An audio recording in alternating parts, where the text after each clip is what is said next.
अब हम करते हैं मेथड नंबर 3 आर्टिकल नंबर 6.5 में कि solution of linear differential equation by changing the independent variable.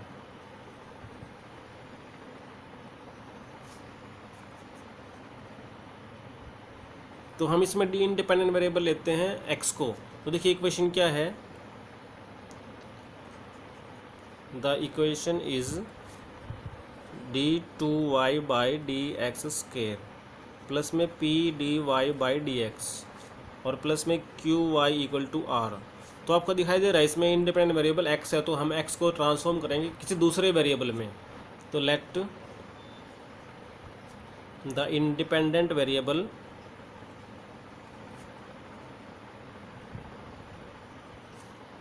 be changed into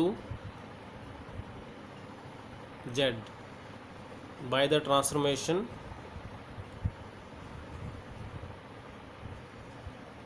हमने मान लिया कि z is a function of x। तो उस केस में देखिए ये डेरिवेटिव्स भी आपके पास चेंज हो जाएंगी। तो therefore d Y by D x को क्या हम क्या लिखेंगे, अब यहाँ पे वाई एक्स का फंक्शन लेकिन चेंज करने के बाद वाई फंक्शन हो जाएगा z का, तो इसको लिखेंगे d Y by d z और d z by D x. ये d z by D x यहाँ से निकल जाएगा।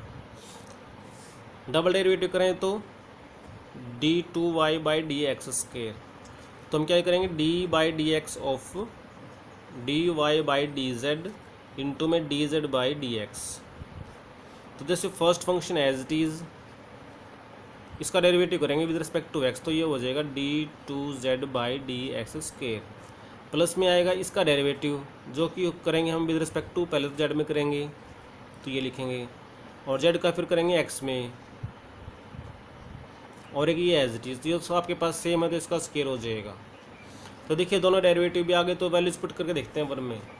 तो देयरफॉर वन बिकम्स, तो डबल डेरिवेटिव का लिखेंगे हम ये दैट इज़ कि d Y by d z और d two z by D x square plus में d two Y by d z square और d z by D x इसका स्क्वायर और प्लस में P D Y by D x आपके पास है d Y by d z और d z by D x और प्लस में Q y is equal to are.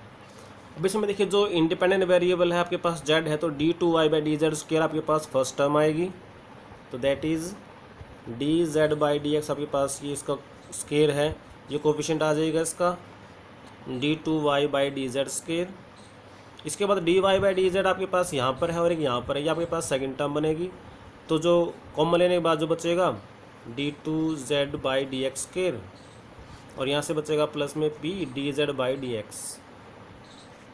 उसके बाद y देखें तो हमारे पास एक ये y है क्यू वाई और इक्वल टू में r बच गया।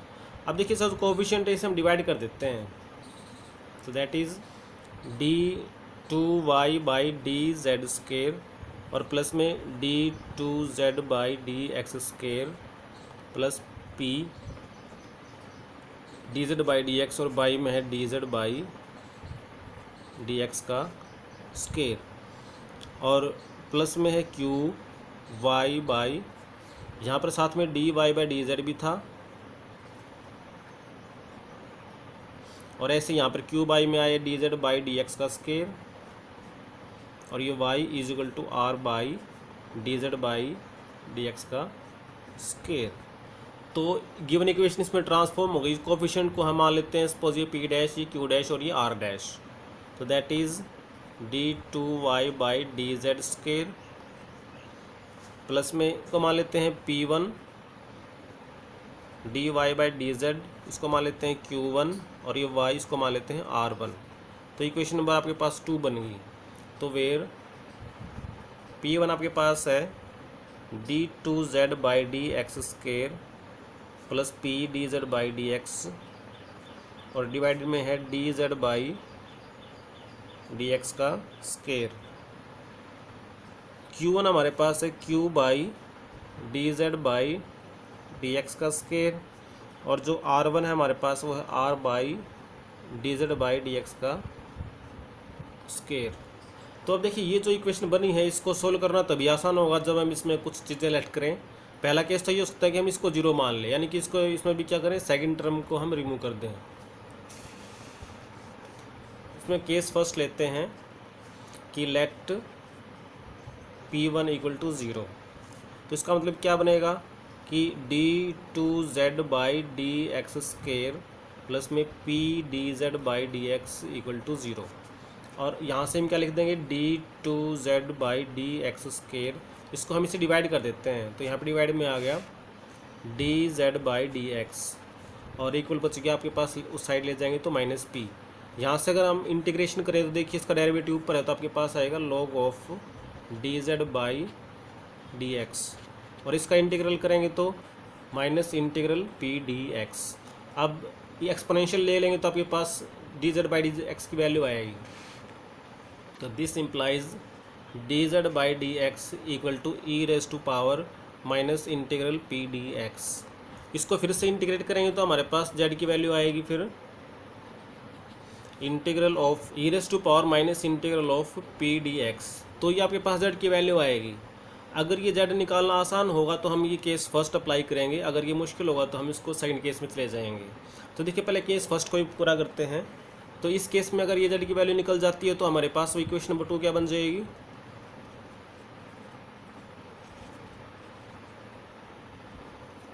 d2y by d Z square, और ये सेकंड टर्म तो गायब होगी, प्लस में q1y is equal to r1, ये बच जाएगा। अब इसको सोल्व करना आसान तब होगा जब ये q1 आपके पास कांस्टेंट आए या फिर 1/z स्क्वायर का कोई constant multiply, which can be solved easily if q1 is constant or a constant multiple of 1/z square, ताकि z स्क्वायर से गुणा करके फिर हम इसको बना दें होमोजेनियस इक्वेशन, फिर इसको ट्रांसफॉर्म कर देंगे linear equation with constant coefficient, फिर इसको सोल्व कर देंगे। तो यहाँ से फिर हम क्या निकालेंगे, ऐसा करने से y आपके पास आ जाएगा z के फंक्शन और z की वैल्यू हम x में ट्रांसफॉर्म करके y as a function of x आ जाएगा, जो कि सॉल्यूशन हो जाएगा। अब सेकंड केस करते हैं जिसमें हमारे पास ये निकालना इजी नहीं होता। तो सेकंड केस में हम क्या लेके चलेंगे, लेट कर लेंगे इसमें जो q1 आपके पास आया उसको हम कांस्टेंट मान लेते हैं a स्क्वायर। तो इसका मतलब q1 की वैल्यू होती है q बाई में dz बाई डी एक्स का square equal to a square. यहाँ से अगर हम q निकालना चाहें तो आपके पास आएगा a square dz by D x का स्क्वायर, और अगर हम इसको लिख दें ऐसे कि dz बाई डी एक्स का स्क्वायर क्या बन गया, q बाई a स्क्वायर, और अगर हम स्क्वायर रूट कर दें तो dz बाई डी एक्स हमारे पास क्या आ रहा है, प्लस माइनस में q बाई a स्क्वायर और इसका स्क्वायर रूट। हमने देखो क्या किया है, प्लस माइनस को अंदर लिखा बिकॉज वो डिपेंड करेगा q पे। अगर q नेगेटिव हुआ तो माइनस लगा देंगे तो पॉजिटिव हो जाएगा, पॉजिटिव हुआ तो पॉजिटिव लगा देंगे ताकि इसका स्क्वायर रूट पॉजिटिव में आ सके। इसका स्क्वायर रूट हम ले लेंगे पॉजिटिव, तो ये dz बाई डी एक्स की वैल्यू ले लेंगे। अब यहाँ से हम z निकाल देंगे integral of this plus minus q by a square D x. यहाँ से z आ जाएगा तो इक्वेशन नंबर 2 में पुट कर देंगे। तो therefore equation number 2 becomes d2y by d z square, Z में ट्रांसफॉर्म हो चुकी है, प्लस में p1 dy by d z, और जो q1 उसको हमने मान लिया है यहाँ पे a square y is equal to r1। तो देखिए ये सॉल्व करना आसान रह जाएगा अगर ये भी कांस्टेंट आ जाए, which can be solved easily if p1 is constant। तो thus we can find y in term of z and hence y in terms of x। तो इस प्रकार हम इक्वेशन को सोल्व कर पाएंगे।